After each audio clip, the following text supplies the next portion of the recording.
ग्रामीण भागात मोकाट जनावरांमुळे पिकांचे मोठ्या प्रमाणावर नुकसान होत आहे।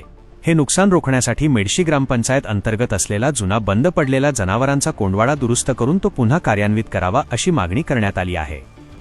मेडशी येथील रहिवासी व शेतकरी इरफान भाई रेघीवाले यांनी मालेगाव तालुक्यातील मेडशी ग्रामपंचायतीचे ग्रामविकास अधिकारी व प्रशासक मंडळाला या संदर्भात एक रीतसर लेखी निवेदन सादर केले आहे।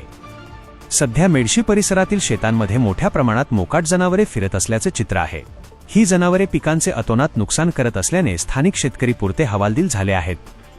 शेतकऱ्यांनी रात्रदिवस मेहनत करून उभी केलेली पिके या जनावरांच्या त्रासामुळे उद्ध्वस्त होत आहेत। त्यामुळे या समस्येवर तात्काळ तोडगा काढण्याची गरज निर्माण झाली आहे। मेडशी ग्रामपंचायत हद्दीमध्ये पूर्वी जनावरांचा कोंडवाडा अस्तित्वात होता, परंतु सध्या तो जमीनदोस्त किंवा पूर्णपणे बंद अवस्थेत आहे।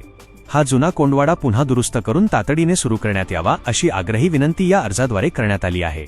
कोंडवाडा सुरू झाल्यास शेतात घुसणारी व पिकांचे नुकसान करणारी मोकाट जनावरे पकडून त्यात डांबता येतील, ज्यामुळे शेतकऱ्यांना मोठा दिलासा मिळेल असा विश्वास व्यक्त होत आहे। शेतकऱ्यांच्या या जिव्हाळ्याच्या आणि आर्थिक नुकसानीशी जोडलेल्या मागणीवर आता ग्रामपंचायत प्रशासन काय सकारात्मक पाऊल उचलते याकडे संपूर्ण परिसरातील शेतकरी बांधवांचे लक्ष लागले आहे। जावेद धन्नू भवानीवाले, वाशिम जिल्हा प्रतिनिधी।